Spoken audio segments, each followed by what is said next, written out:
What is up, everyone? We are back again with another budget backyard basher. Today we have the H16 1/16 scale HyperGo. This thing's been out for a while now, and since it's come out, the price has gone down a lot. This is the brush version, comes in at about $100 on Amazon. I'll leave a link down below. There's also a brushless version that has a $30 coupon right now, which brings it down to about $120. So for 20 extra bucks, you get the brushless version.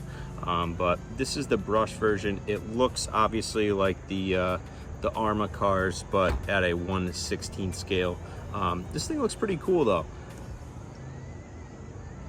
You've probably seen a bunch of reviews on it by now, but this is the GPS module version.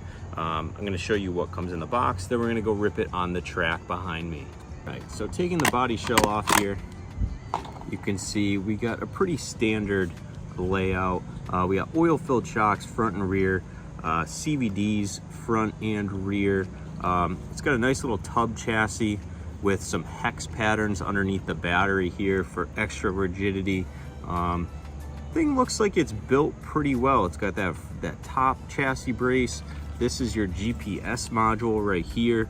One thing that I'm interested to see with this GPS module is it's plugged right into the receiver, ESC receiver combo. So I think you could probably just pull this out and put it on any car and you'd have a GPS for pretty much any RC car, which is kind of cool.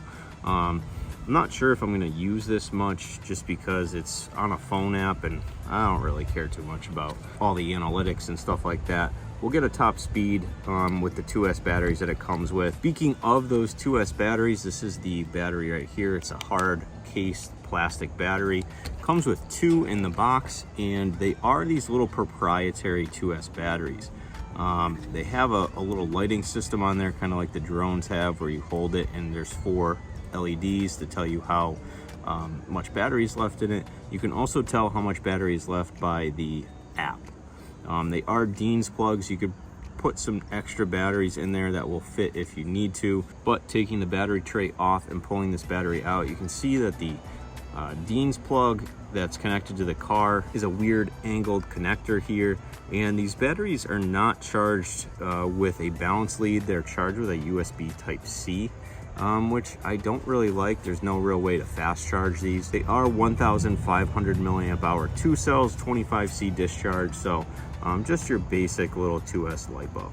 Going back to the electronics, we have a small little brushed motor here. I think it's probably a 380 or 390 size brush motor. It also has a heatsink and a fan on here, which is nice to keep this thing cool. This thing is kind of geared more towards a stunt truck style RC car, so we're definitely going to bash it in the sand and dirt in the backyard and do some laps with it.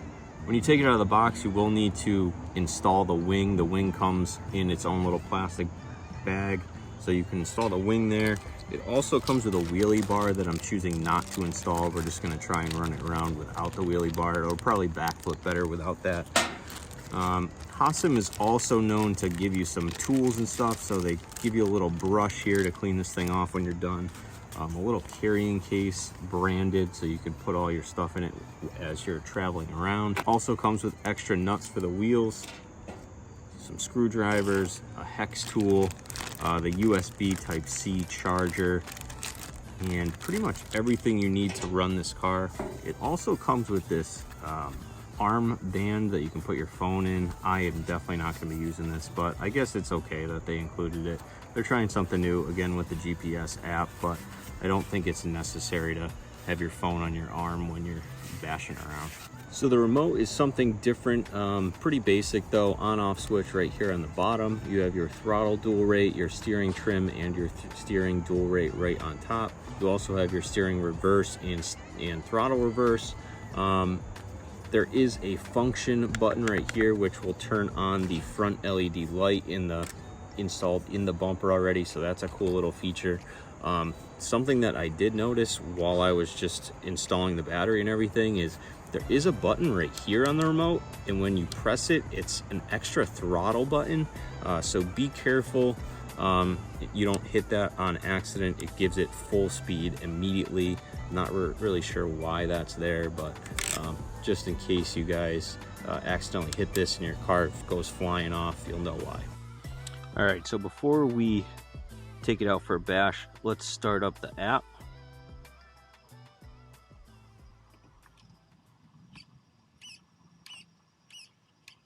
And I'll put that on the screen.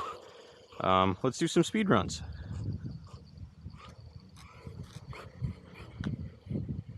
I'm not sure if the app has a distance, but we'll figure that out. Top speed is supposed to be 26 miles an hour.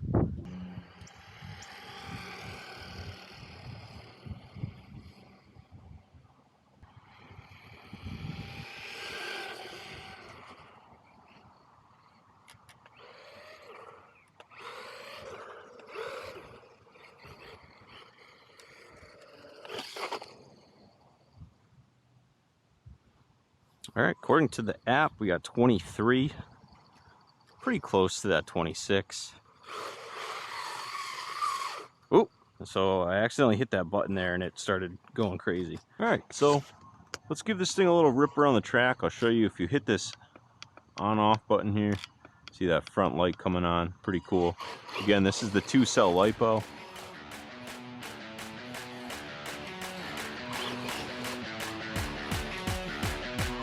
Let's see if we can get a couple laps in.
So this thing held up pretty well. For $100, I think it's a fun little car to add to your collection. Definitely handled the backyard track just fine. It drifted around in the dirt, got some good air. Didn't have enough power to do any backflips or anything like that, but a fun little truck nonetheless. Let me know down in the comments below what you think of this car, and we'll see you in the next one. Peace.